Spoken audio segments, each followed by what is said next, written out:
Hello, welcome back. Let's read some more.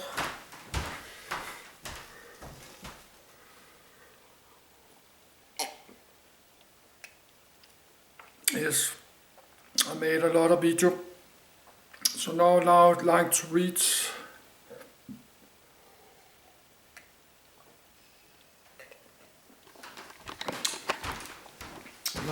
About this Russian bomber. I need to put this in my kitchen. I'm uploading a video, but my other camcorder is broken.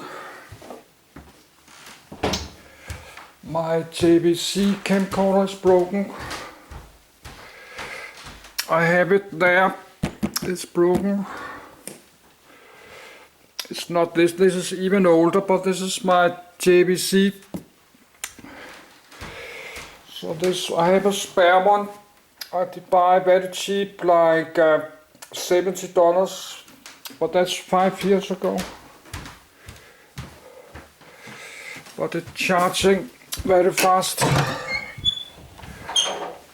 That's the one here.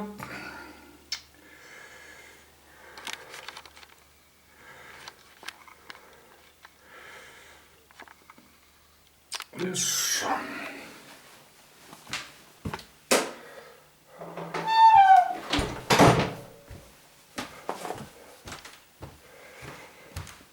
No, that's a Russian bomber.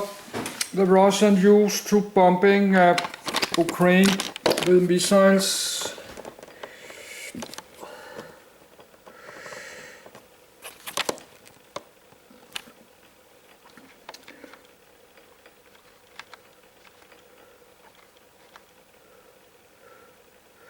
So we can zoom in like this. So I will go to bed and read. I'm sorry, this computer makes a lot of noise, but I have to sit home alone in my apartment many hundreds of days because I got debts. I have to pay debts.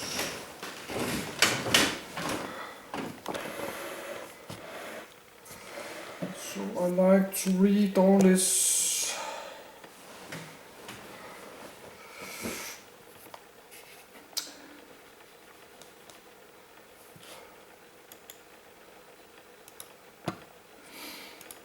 I like to read a lot of this.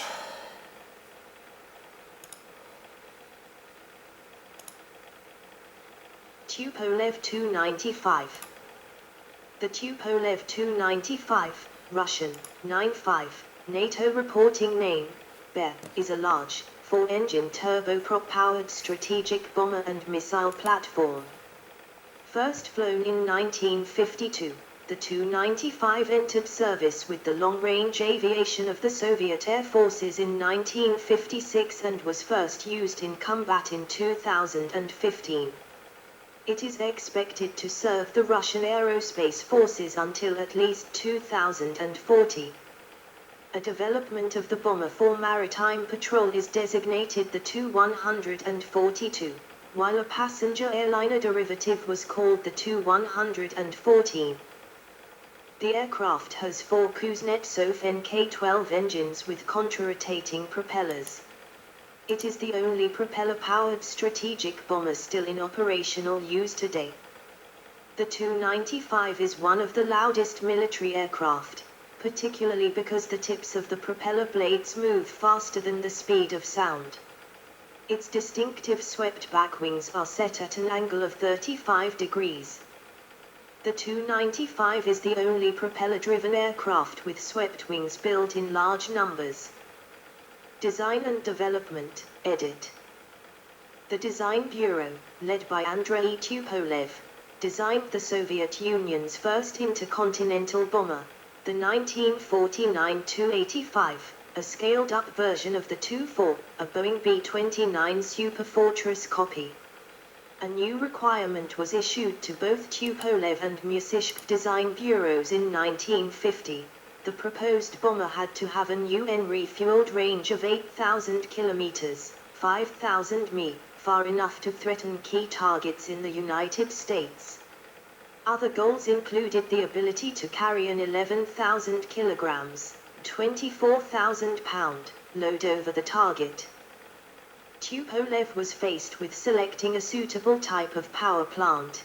The Tu-4 showed that piston engines were not powerful enough for such a large aircraft, and the M3 jet engines for the proposed T-4 intercontinental jet bomber used too much fuel to give the required range.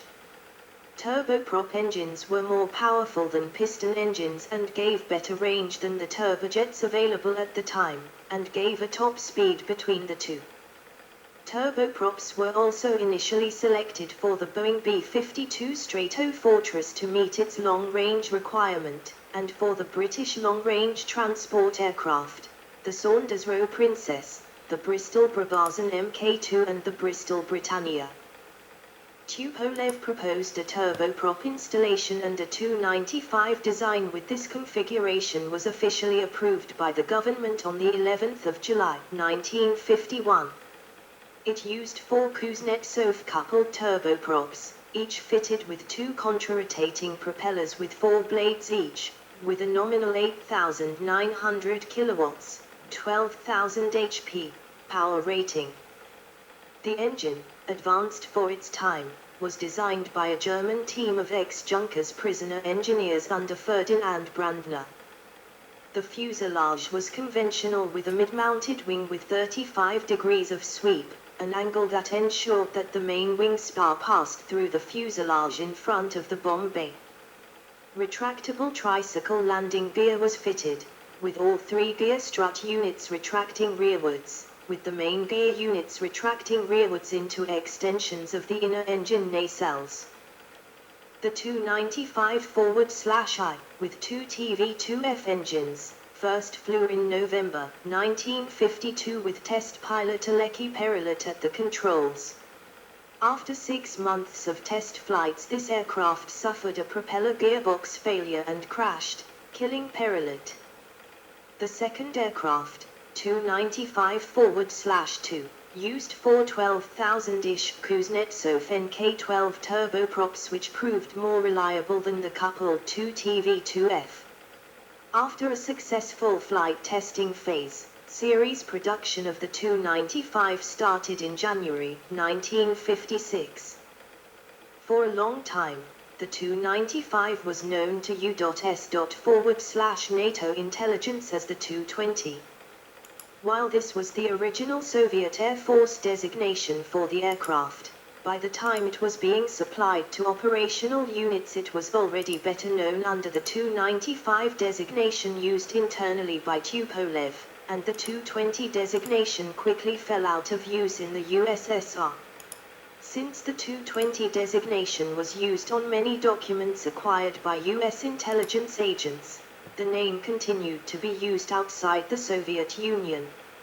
Initially, the United States Department of Defense evaluated the Tu-95 as having a maximum speed of 640 km per hour, 400 miles per hour, with a range of 12,500 km, 7,800 mi. These numbers had to be revised upward numerous times. Like its American counterpart, the B-52, the Tu-95 has continued to operate in the Russian aerospace forces while several subsequent iterations of bomber design have come and gone. Part of the reason for this longevity was its suitability, like the B-52, for modification to different missions. Whereas the Tu-95 was originally intended to drop free-falling nuclear weapons, it was subsequently modified to perform a wide range of roles, such as the deployment of cruise missiles, maritime patrol, Tu-142, and even civilian airliner, Tu-114. An AWACS platform, Tu-126, was developed from the Tu-114. An icon of the Cold War, The Tu-95 has served not only as a weapons platform but as a symbol of Soviet and later Russian national prestige. Russia's Air Force has received the first examples of a number of modernized strategic bombers in Tu-95 MSs following upgrade work. Enhancements have been confined to the bomber's electronic weapons and targeting systems. Modernization of the first batch was completed in March 2020. 1. Tu-95 MS cockpit. 2. Navigator position. 3. Flight engineer position. 4. Radio operator position. 2116, edit. Main article, Tupolev Tu-116. Designed as a stopgap in case the Tu-114 was not finished on time, two Tu-95 bombers were fitted with passenger compartments. Both aircraft had the same layout, office space, a passenger cabin consisting of two sections which could each accommodate 20 people in VIP seating, and the rest of the 70 m, 2,500 cubic feet, cabin configured as a normal airliner. Both aircraft were eventually used as crew ferries by the various Tu-95 squadrons. One of these machines is preserved at Ulyanovsk Central Airport. Modernization, edit. Starting in the 2000s, the Russian Air Force started to study different options for the modernization of its Tu-95 MS fleet. Even before the start of the modernization program, in 2003 the aircraft were made compatible with the Kh-555 missile. Then, the proper modernization program was initiated. Development officially started when a research and development contract was issued to Tupolev by the Russian Defense Ministry, on the 23rd of December, 2009.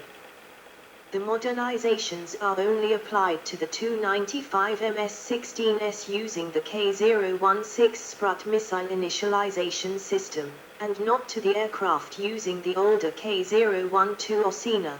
The K-016 allows the use of longer-ranged Kh-55SM missiles. In other words, only the aircraft manufactured from 1986 onwards are modernized. In total, this represents a fleet of between 30 and 35 aircraft. The program is divided into two steps. The first one consists of making the aircraft compatible with Kh-101/102 cruise missiles. These are too big to fit in the internal missile bay, hence, new external hardpoints are added. A total of 8 Kh-101/102s can be carried under 4 double missile pylons, in addition to 6 Kh-55/55SM/555s in the internal rotary missile launcher. Several pieces of equipment are also replaced in this first step of the modernization, including the satellite signal reception system, the instrument landing system, and other navigation systems. The first Tu-95 modernized to carry the Kh-101/102 missiles was the Tu-95 MS Saratov, rolled out at the Beriev aircraft plant in Taganrog in early 2015. It was transferred to the Russian Air Force in March 2015. Since 2015, the serial modernization is carried out also by the Avica aircraft plant in Samara at a rate of 3 aircraft per year. The first Tu-95 modernized by Avica was the Tu-95 MS Dubna, transferred to the Russian Aerospace Forces on the 18th of November 2015.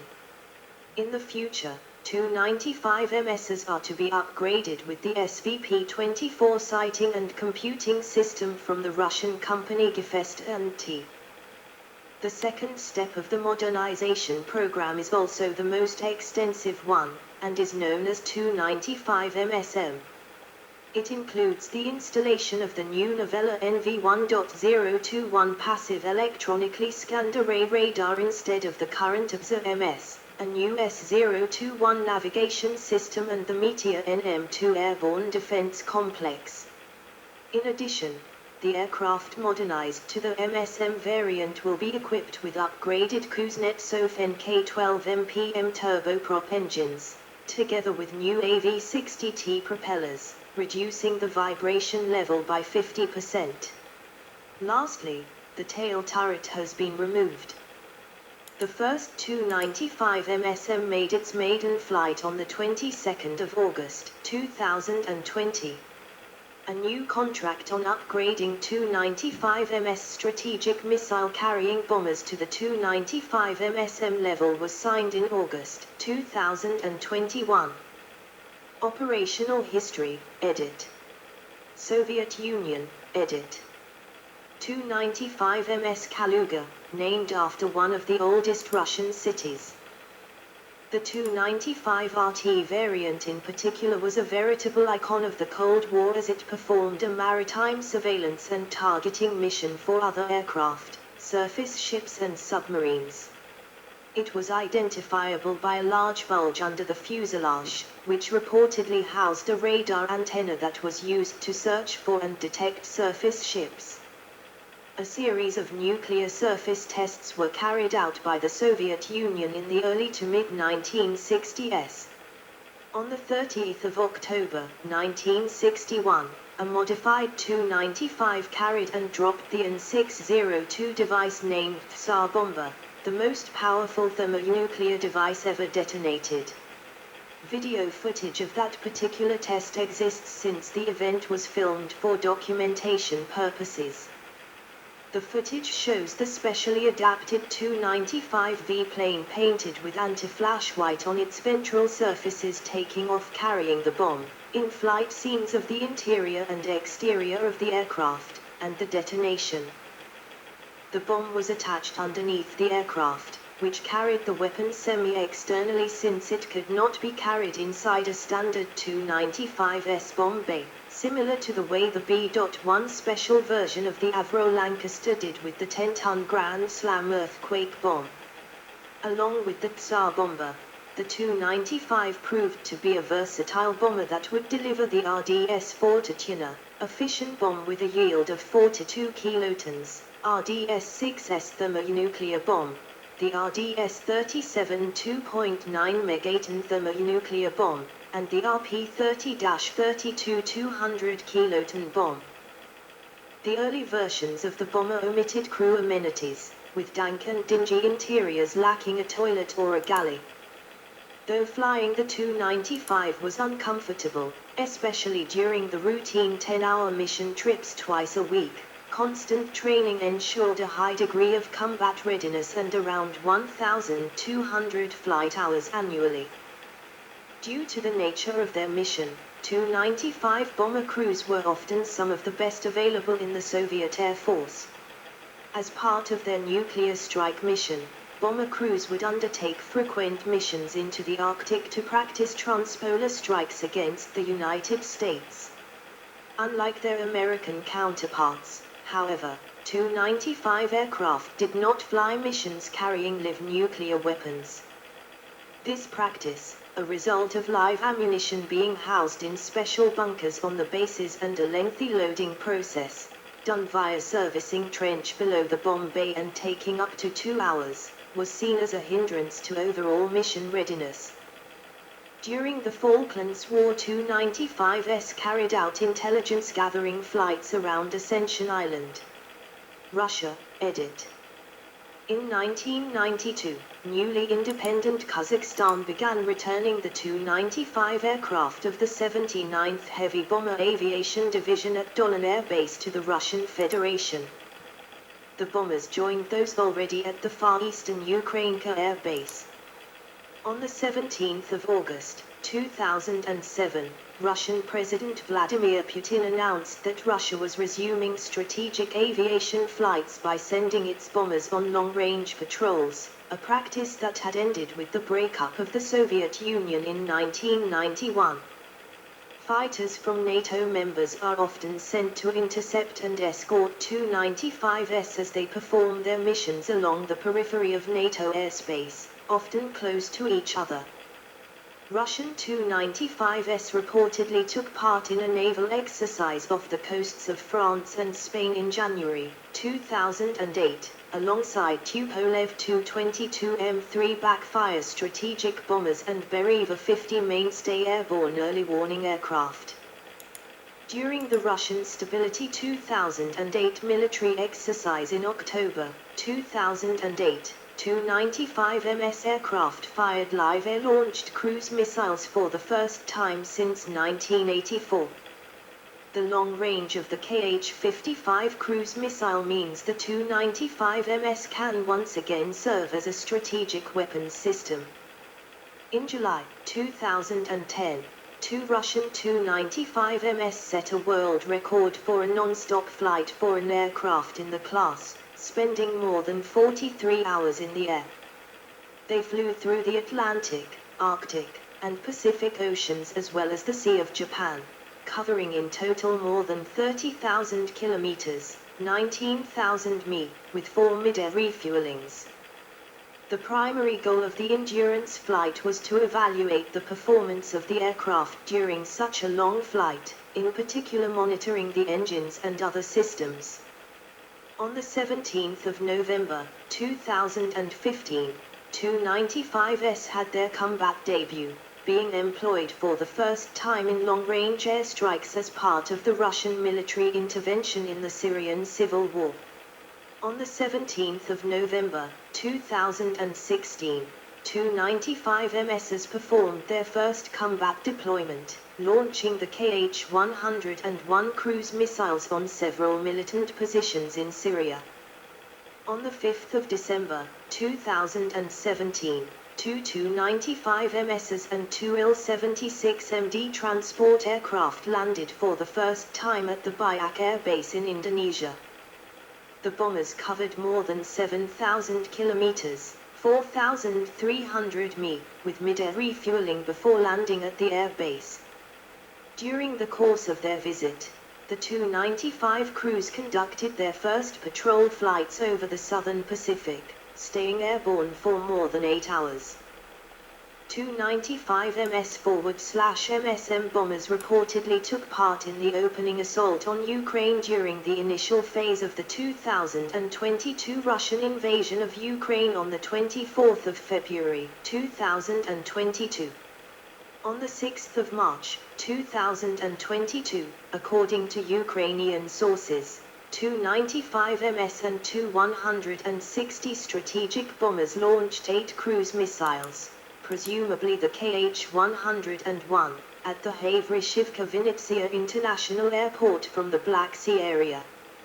On the 26th of June, 2022, spokesman of the Ukrainian Air Force Tu-95 reported 4 to 6 Kh-101 cruise missiles were launched by Tu-95MS and Tu-160s at Kyiv from the Caspian Sea area. The bombers reportedly flew from Astrakhan. On the 5th of December, 2022, explosions were reported at 2 Russian air bases. The one at Engels 2 reportedly damaged 2 Tu-95s. Subsequently on the 6th of December, satellite photos show that one Tu-95MS barrage had caught fire and had to be covered in foam. A Tu-22M was also damaged. The attack was carried out by modernized Tu-141 drones. Incidents, edit. 1 On the 8th of June, 2015, a Tu-95 ran off a runway at the Ukrainka bomber base and caught fire during takeoff in the far eastern Amur region. As a result, 1 crew member was killed. Variants, edit.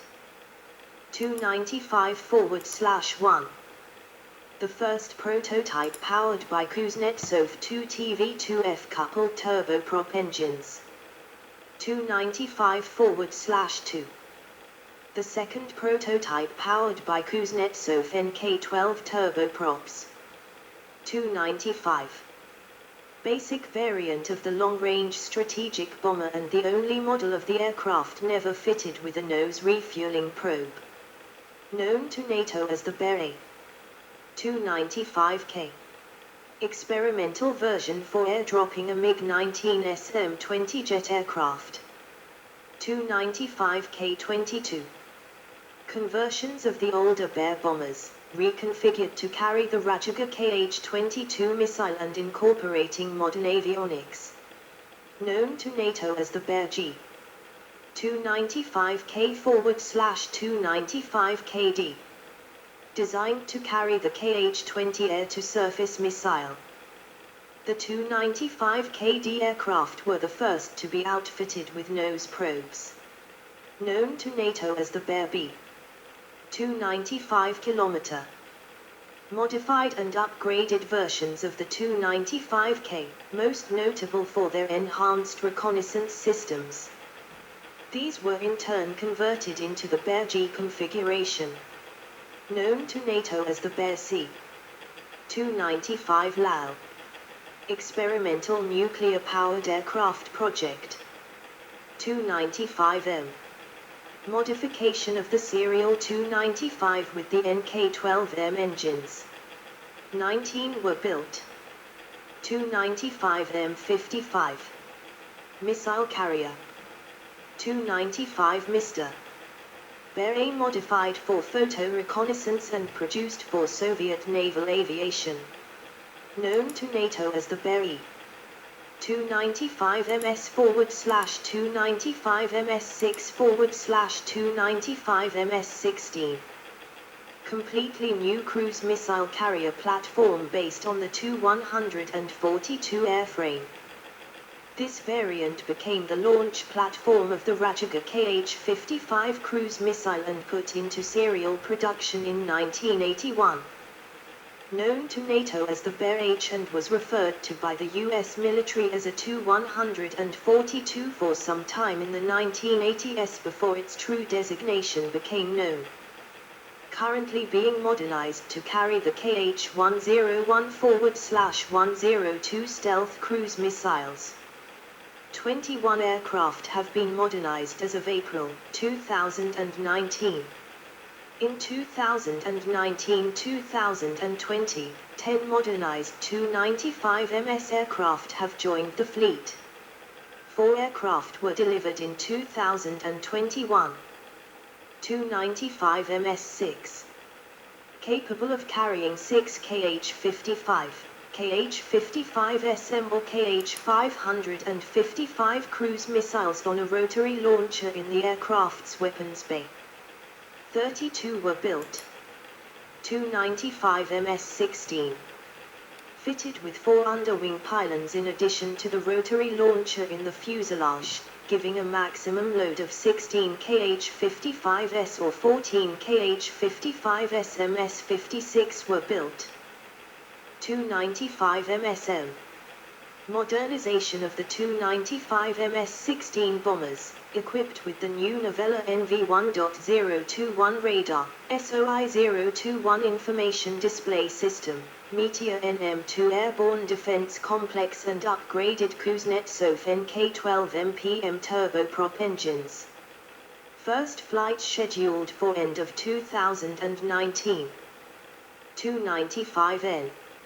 Experimental version for airdropping an RS ramjet-powered aircraft. Tu-95 RTs. Variant of the basic Bear A configuration, redesigned for maritime reconnaissance and targeting as well as electronic intelligence for service in the Soviet naval aviation. Known to NATO as the Bear D. Tu-95U. Training variant, modified from surviving Bear As but now all have been retired. Known to NATO as the Bear T. Tu-95V. Special carrier aircraft to test drop the largest thermonuclear weapon ever designed, the Tsar bomber. Tu-96. Long-range intercontinental high-altitude strategic bomber prototype. Designed to climb up to 16,000 m, 52,000 56,000 foot. It was a high-altitude version of the Tupolev Tu-95 aircraft with high-altitude augmented turboprop TV-16 engines and with a new, enlarged area wing. Plant tests of the aircraft were performed with non-high-altitude TV-12 engines in 1955-1956.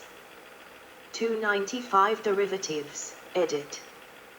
Tu-114. Airliner derivative of Tu-95. Tu-116.